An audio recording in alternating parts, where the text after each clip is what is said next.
क्या करेगा लोकपाल? इसका मुख्य मकसद है भ्रष्टाचार पर लगाम लगाना।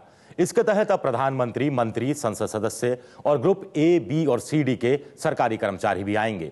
लोकपाल के तहत प्रावधान है कि 10 लाख से ज्यादा दान पाने वाले संगठनों और उनके कर्मचारी भी जनसेवक कहलाएंगे और उन लोगों के भ्रष्टाचार की जांच भी लोकपाल कर सकता है।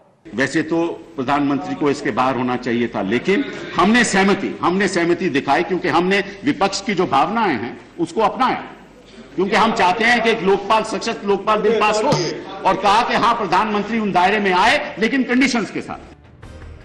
टी मन्ना का सबसे बड़ा विरोध है जांच के अधिकार को लेकर। टी मन्ना मामला दर्ज करने से लेकर जांच करने और फिर सजा दिलवाने तक का पूरा जिम्मा लोकपाल को सौंपना चाहती है। टी मन्ना चाहती है कि सीबीआई या तो लोकपाल का हिस्सा बने या लोकपाल को रिपोर्ट करे, पर अब तक सामने आए लोकपाल में लोकपाल के पास सिर्फ शुरुआती जांच का अधिकार है।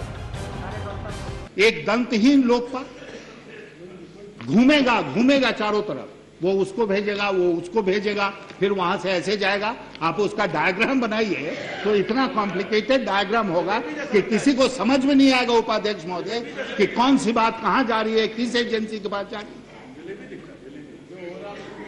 जो हो रहा है वो भी नहीं होगा और हम और ज्यादा भ्रष्टाचार के सागर में डूबेंगे। सरकार सीबीआई के ऊपर अपना कंट्रोल बिल्कुल छोड़ने के लिए तैयार नहीं है, और अगर सीबीआई के ऊपर सरकार का कंट्रोल रहता है तो ये पूरा का पूरा लोकपाल एक खोखले टिन के डिब्बे की तरह होगा, जिसके पास किसी तरह की कोई पावर नहीं है और जो केवल मात्र दिखावा रह जाएगा।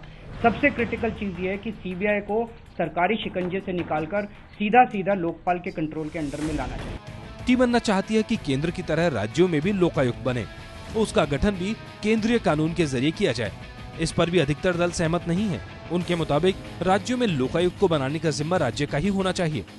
सिटीजन चार्टर के मुद्दे पर भी टी मन्ना और सरकारी लोकपाल में बड़ा फर्क है। सिटीजन चार्टर और जन अभियोग निवारण को लोकपाल या लोकायुक्त से अलग फ्रेमवर्क में रखने का हिमायती है सरकारी लोकपाल। ऐसी ही सिफारिशें पिछली स्टैंडिंग कमेटी ने की थी। टी मन्ना की हमेशा से मांग रही है कि सिटीजन चार्टर यानी जनता की समस्याओं को तय वक्त पर सुलझाने के लिए लोकपाल को ही ताकत दी जानी चाहिए। जब मुझे अनशन छोड़ने के लिए पंत प्रधान का लेटर आ गया तो उसमें लिख कर दिया कि सिटीजन चार्टर अकाउंट, हम बोला पहले ये 3 मुद्दे लाओ, Lokayukta, citizen charter accountant, Lokpal के दायरे में लाओ। पंत प्रधान ने लिख कर दिया और संसद में भी उसको पारित किया। 3 मुद्दों को संसद ने मान्यता दी और आज ये स्टैंडिंग कमेटी बोलते कि नहीं। लोकपाल अब किस शक्ल में बाहर आएगा ये राज्यसभा की सिलेक्ट कमेटी तय करेगी और उसके बाद राज्यसभा उस पर मोहर लगाएगी।